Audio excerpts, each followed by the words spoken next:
everyone, you're watching Soundwaves TV. Shasta, your mass debate. Got to put some space between that. Mass debate moderator. On the panel today, we have DJ Bear, everybody. We have Joe Hawk. We have Morris Mother Effin' Knight. And Dennis Willis. So here's how the game is played. I will give you the topic du jour, and I will set my little timer here for 10 minutes, okay? And then when it ding, ding, dings, STFU, okay? Be respectful of one another. Give everyone space to talk. Are we ready? We're ready. Okay. How much time do we have? 10 minutes. 10 minutes. Already said that. That doesn't mean Pay you attention. have 10 minutes. That means that... That's not 10 minutes individually. 10, not 2, right? 10, not 2. I see how this is going to go. Okay. So the topic today is the best debut album of all time. And when we have decided on what that answer is, we're going to say who creatively peaked with their debut album. Are we ready? 10 minutes on the clock, and whoever wants to start, go. I think DJ Bear, the guest, who should go first. Are we doing both topics at the same time? Or Sure. Okay. I'm going to go with Tori Amos, Little Earthquakes. Oh, good one. Oh. Best debut. And then best peak debut, even though I think their later work pretty good, Cyndi Lauper.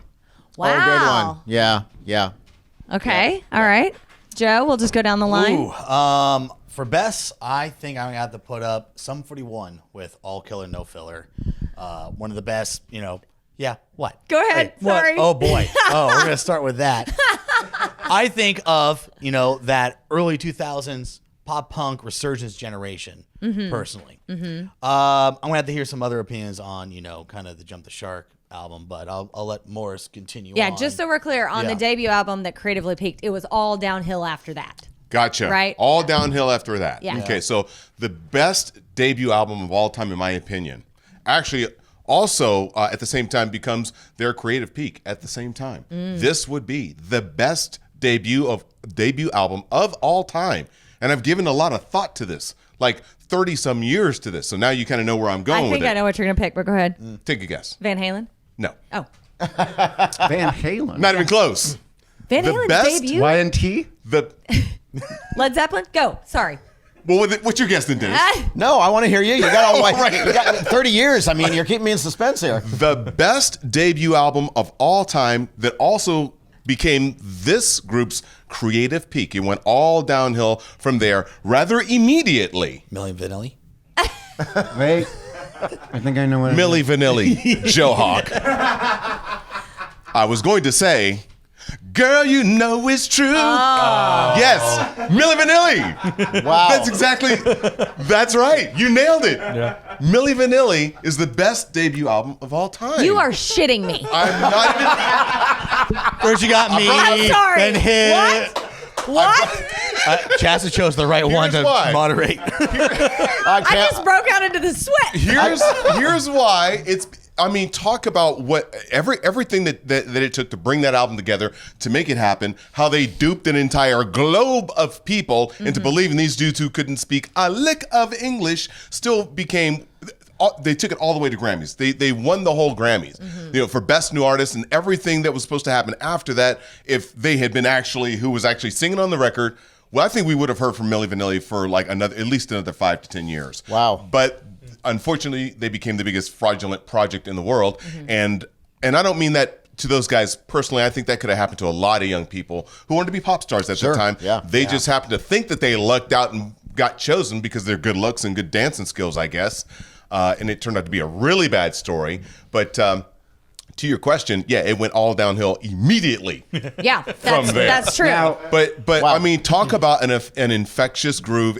Most songs on that album were great.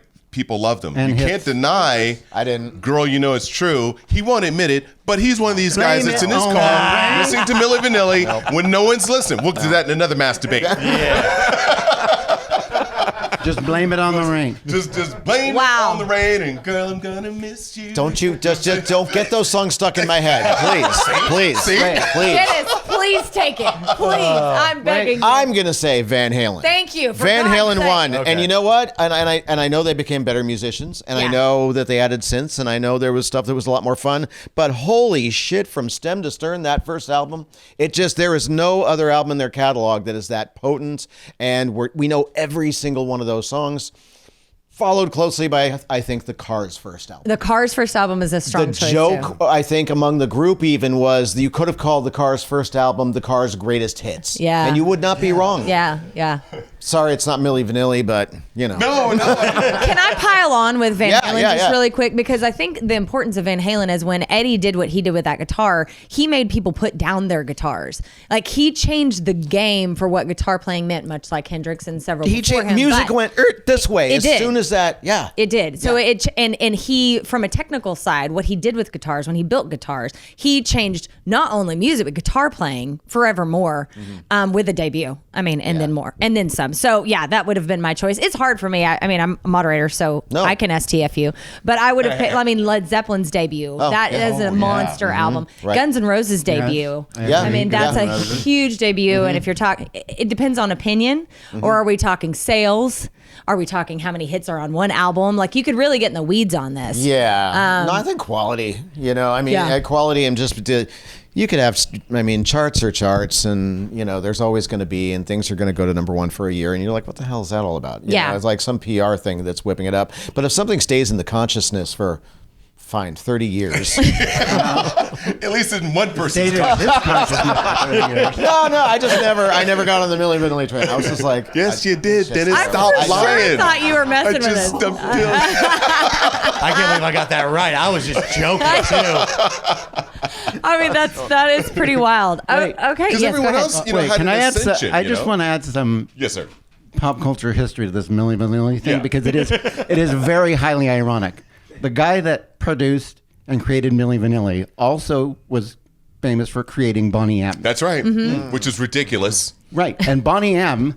They knew nobody in that band sang those songs. Right. So why he produced it Right. the second round that way is Right. so odd to me. That is weird. Yeah, that is weird. That's a good point. It's funny. I just saw I think it's a Netflix special documentary on Milli Vanilli. Yeah. okay, And- that I wanted to watch, actually. And That it's- looked really good. It's very Yeah. good. Highly recommend. Yeah. Highly recommend. Just turn the volume down during the songs. Yeah. How can you not passed like right you over know that. it's true? That's great music, Oh, my God. Well, I have to commend you on your thoughts because we wrapped that up in 7 minutes flat. Yay. So look at Nice, us nice. go with our Nice. first fast Go. forward. But Focus. no. I think you have some opinions on my choice, though.